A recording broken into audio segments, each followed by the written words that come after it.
The United Nations Summit on Biodiversity. What are today's global challenges?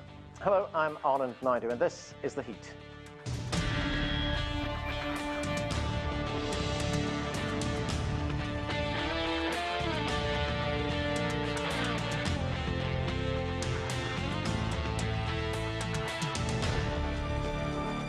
The United Nations General Assembly meetings held virtually this year because of the coronavirus pandemic focused this week on the issue of biodiversity.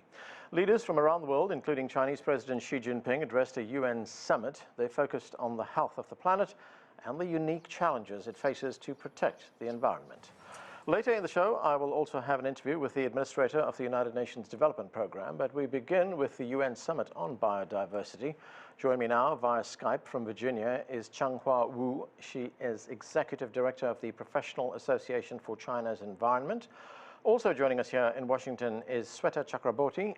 She is a risk and behavioral scientist. And with us too is Paul Bledsoe. He is a former advisor to the Clinton administration on climate issues.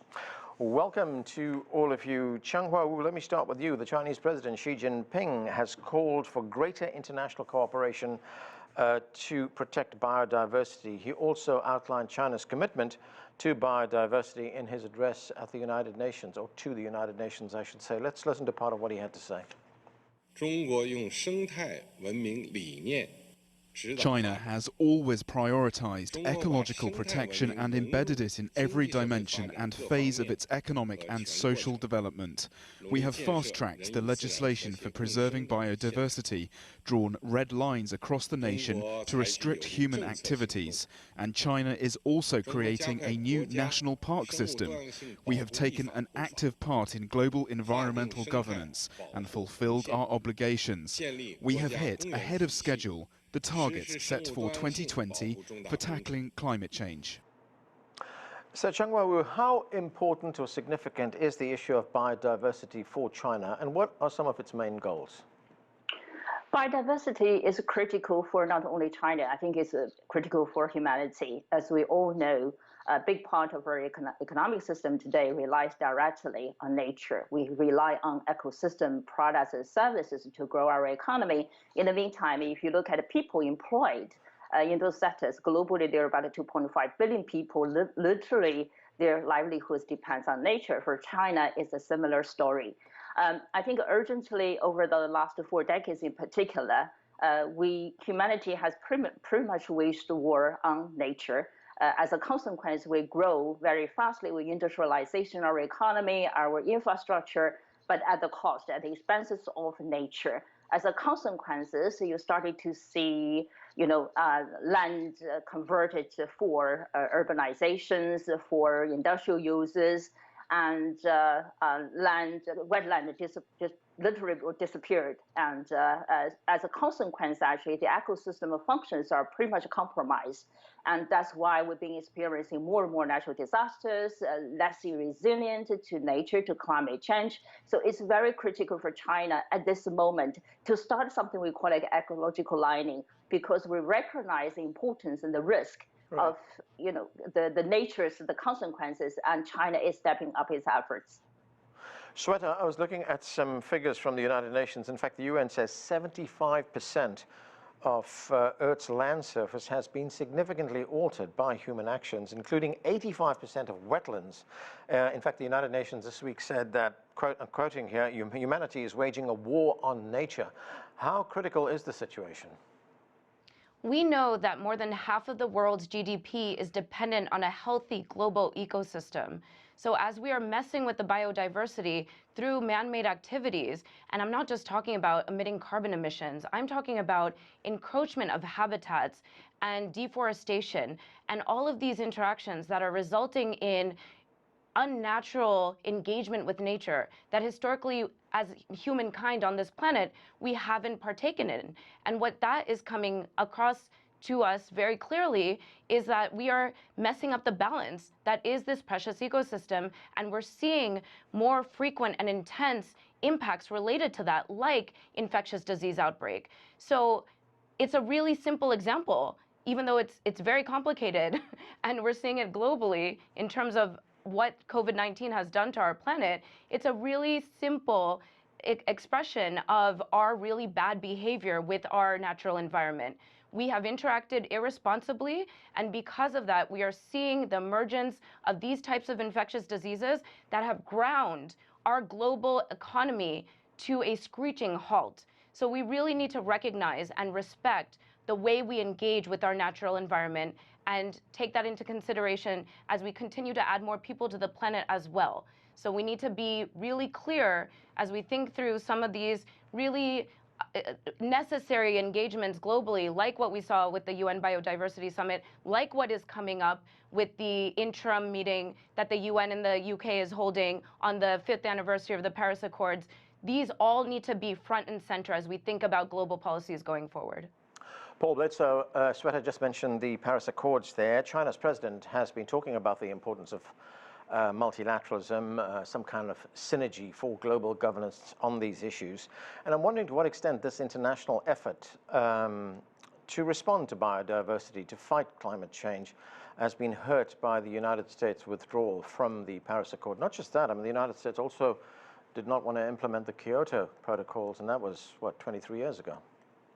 That's right. I'm afraid that Donald Trump has delayed progress on climate change, on biodiversity, and a whole range of issues that concern every nation around the world. It's hurt our economies, as has been said, and it's hurt our natural systems. It's pushed our climate to the point of destabilization, as we've seen from wildfires, floods, crop failures, and other impacts around the world. You know, the biodiversity issue comes really down to three issues. The first is we have to get hold of climate change or our forests will not be able to adapt, nor will the species that are in them. The second is we have to control the deforestation of the forest in order for the forest to play a role in both species and as a sink for greenhouse gas emissions. And then we need to integrate our economies into this kind of forest as a living, working, breathing apparatus that actually provides immense economic value. You know, our forests all over the world are dying. It's not just the Amazon, which has been deforested by 17%. Take the Choco forest in Central and South America. 98% has been deforested, yet it probably has more biodiversity per acre than anywhere in the world. The last 2% is under threat of logging in Ecuador. This is a problem that's happening all around the world. It's very urgent, and I think the Chinese government and President Xi in particular deserve credit for taking it so seriously. Changhua Wu, the Chinese also are pledging to be carbon neutral by 2060. And in fact, that is a plan, that is a goal that has been well received around the world. In fact, the New York Times described it as, quote, China leading by example. Environmentalists are also applauding this goal on the part of the Chinese. But is it a bit of a balancing act for China, on the one hand, to be carbon neutral by 2060 and at the same time still maintain the rapid economic growth that the country is seeing right now? It's probably one of the most biggest questions actually trying to address, right? And so now the pathway is very clear.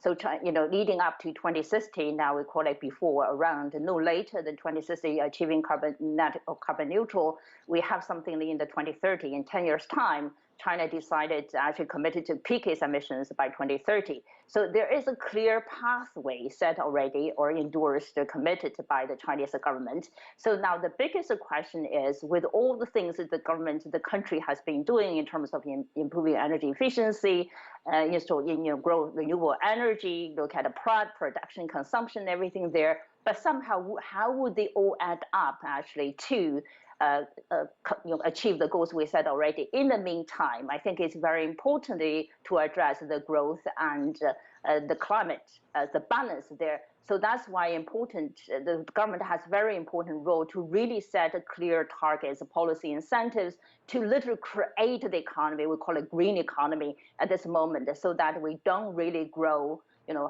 heavy reliance on carbon or fossil fuels. Rather, we need to transform the whole economic system in the infrastructure system and how we produce it, how we consume, so that we really achieve carbon neutral by 2060, no later than 2060. In that context, actually, in a harmonized, balanced manner, say we grow, not only the zero carbon, but also benefiting people. Sweta, so much, of course, is now being impacted by the coronavirus pandemic. The United Nations is calling for urgent action on biodiversity, on fighting climate change, on sustainable development. But to what extent can the pandemic actually set these goals back? The pandemic has made what would normally be face-to-face interactions, feet on the ground, and protest demonstrations really in person and in New York City, like we saw last year, the same time when the United Nations General Assembly came together. We had incredible energy in New York City, and that was somewhat diminished because of COVID-19, because of the lockdown, because we didn't have that necessarily that physical presence, and because the demonstrators were respectful of the social distancing measures that have been put in place. But don't let that take away. Don't assume that what appears to be subdued fervor take away from the demand and the urgency around what we are seeing of youth activists, of this global movement around the world. This year, there were still over 35,000 demonstrations in over 150 countries. And while most of that was virtual, it didn't take away from what is really needed to be done. And ultimately, when you have presidential debates in the United States that are come across to the rest of the world as juvenile, and we really then need to raise our respect level for those who are actually in that age category, that are acting much more maturely and stepping up to the reality of the challenges that will affect them more disproportionately than it will those that are in the generation right now of making the decisions for that age group. And those who are vulnerable are also being disproportionately affected, yet these are the people that are really coming out that we need to respect and respond to, regardless of whether we see them physically demonstrating or they're moving their efforts to the virtual community, because ultimately the urgency is still there. Paul, if we look at the United States population is something like 4% of the world population, yet this country is a major source of pollutants, and that includes carbon emissions and plastics as well. What do you see happen in the years ahead, and to what extent will this battle, this challenge, be determined by the outcome of the election next month? The election is going to determine whether we're going to be able to fight climate change successfully, both in the United States and globally, over the next decade. Joe Biden has promised to completely decarbonize the entire U.S. electricity system by 2035. That's an incredibly ambitious target. Let me contrast that with what I think is a business as usual target by China of not even peaking their emissions till 2030. I think China can do more in the next decade. More broadly, I think that Biden wants to make $2 trillion of investment in clean energy infrastructure to transform the U.S. and by extension global economies toward a clean energy boom that will create tens of millions of jobs in the U.S. and around the world and really transform our energy systems. That's what's at stake in this election. You know, I'll also note on the biodiversity front that we have really changed our relationship to nature.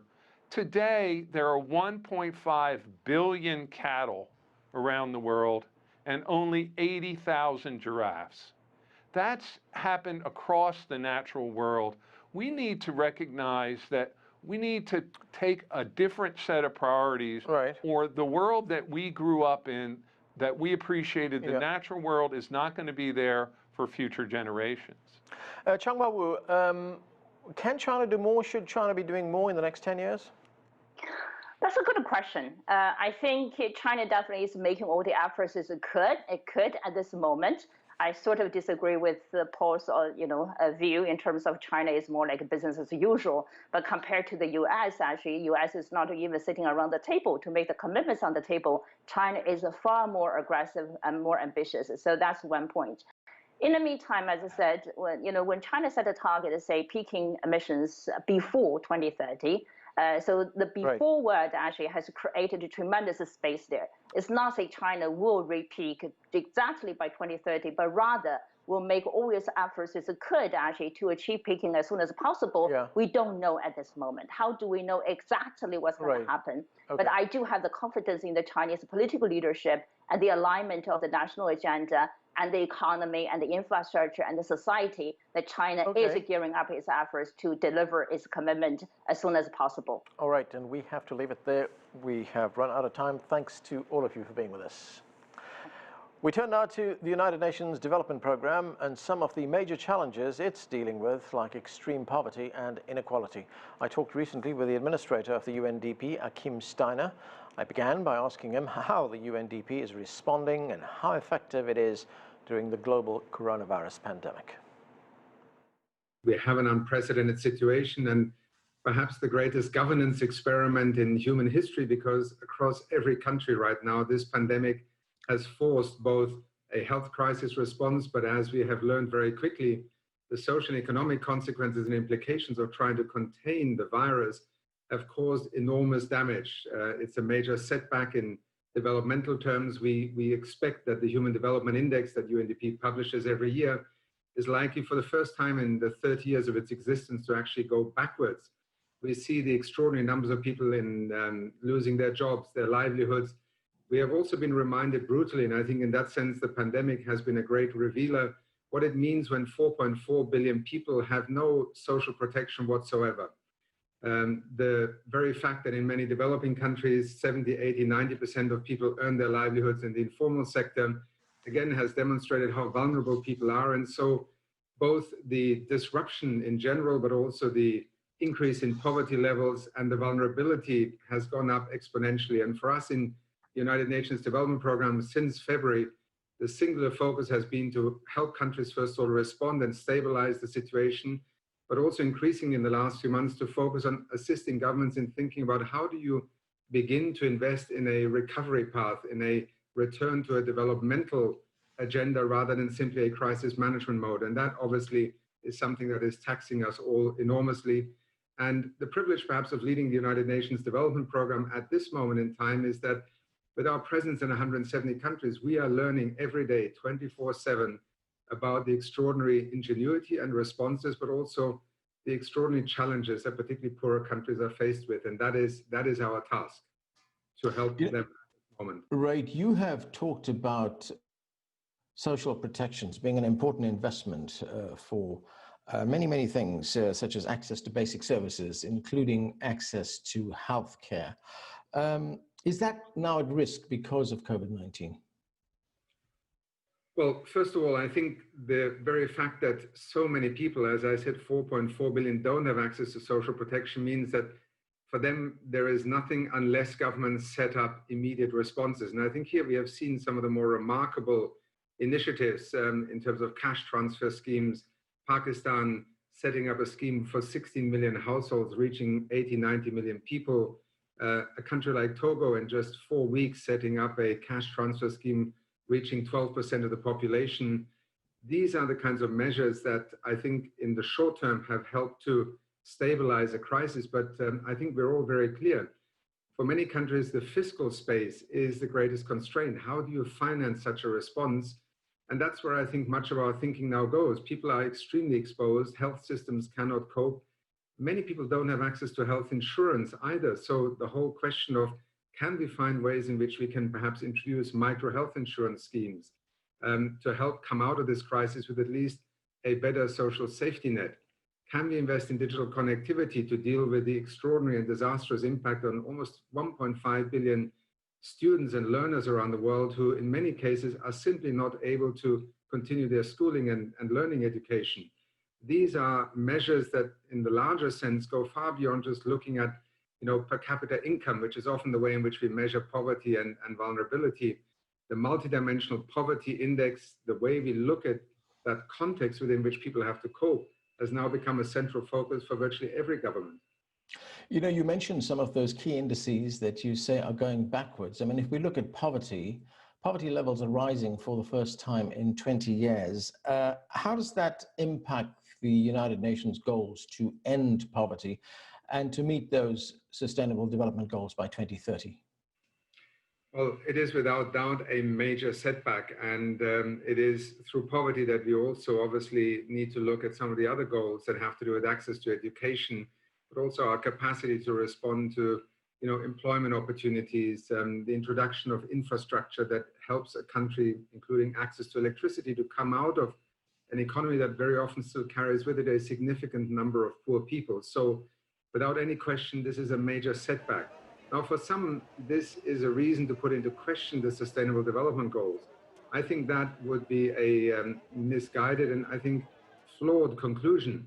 Much of what we are dealing with right now, the SDGs in fact try to address, which is the risks that are inherent in the kind of economic development pathways we have chosen, where inequality, lack of sustainability have made us increasingly vulnerable. So the 2030 agenda, the Sustainable Development Goals, are clearly in a retreat mode right now from the point of view of targets and indicators and timelines. But we can also come out of this crisis perhaps by pivoting forward, and that is very much where the Secretary General of the United Nations has repeatedly called on countries to look at how to build forward better. Out of every crisis, however brutal and painful it is, possibilities and opportunities arise, and that is where the United Nations Development Programme clearly has much of its focus right now. How important is multilateralism in achieving these goals? I mean, even here in the United States, we hear more and more talk of going it alone, of unilateralism. Well, and I think everybody could be forgiven if they are at the moment somewhat disturbed and I think also concerned about what we call the state of multilateralism. But let me also remind you, this organization, this idea of the United Nations, which is at the core of this multilateral logic of acting together, has prevailed for 3/4 of a century. We have gone through some very difficult moments in geopolitical history, but also in crisis. And I would argue that inevitably, as every country is under stress right now, that stress translates also into its ability to think beyond its national boundaries, beyond its national electorates. And I think this is our challenge. This is the challenge of our time. We, in this pandemic, are reminded more than ever before that no country can succeed on its own.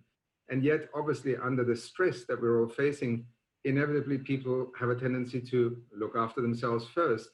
But I think whether you look at the way that we're actually going to beat this virus, whether you look at the economic destabilization, including potentially in our world financial markets with the accumulating debt crisis that looms ahead of us, whether we look at the economic dislocation that it will cause in societies, polarization, extremism, all of this is a reminder that in looking after ourselves, it is also in the national interest of every country to invest in that, let's say, global social safety net and our capacity as the United Nations to be there for those who may not have the means, but together we can at least do something to not allow this to become an economic and social freefall. And that is very much also on the occasion of the 75th anniversary of the UN.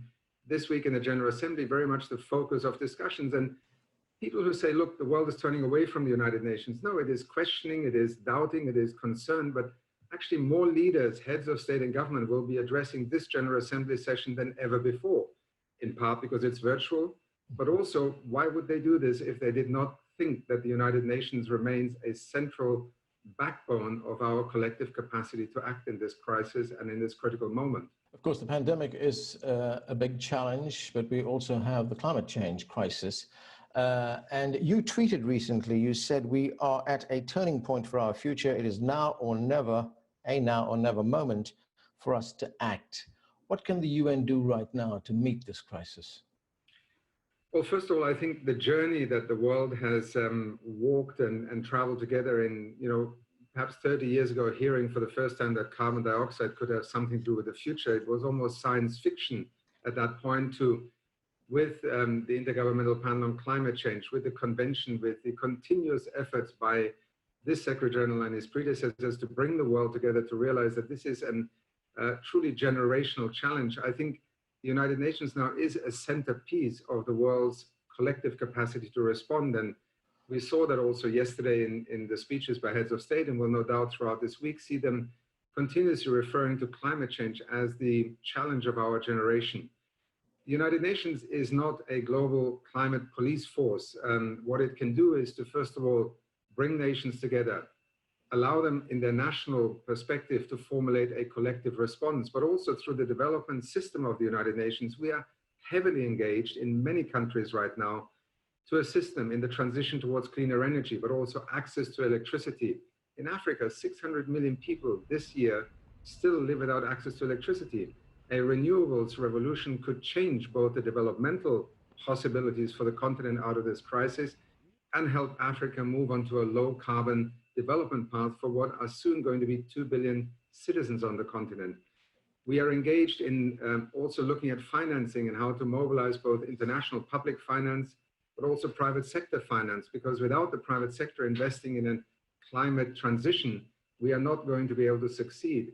And finally, developed nations continue to have a particular opportunity, responsibility, and possibility to accelerate the capacity to respond. And UNDP right now is engaged with over 100 countries where we are supporting the updating and reviewing of the national determined contributions. These are the national climate strategies that each country committed under the Paris Agreement.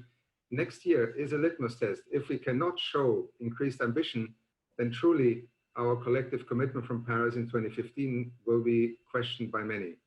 And on the coronavirus pandemic, Achim, there seem to be misplaced priorities. You said recently, and I'm quoting here, that the pandemic is a clear warning that recovery from the crisis cannot be driven by a zero-sum game of economy versus environment or health versus the economy.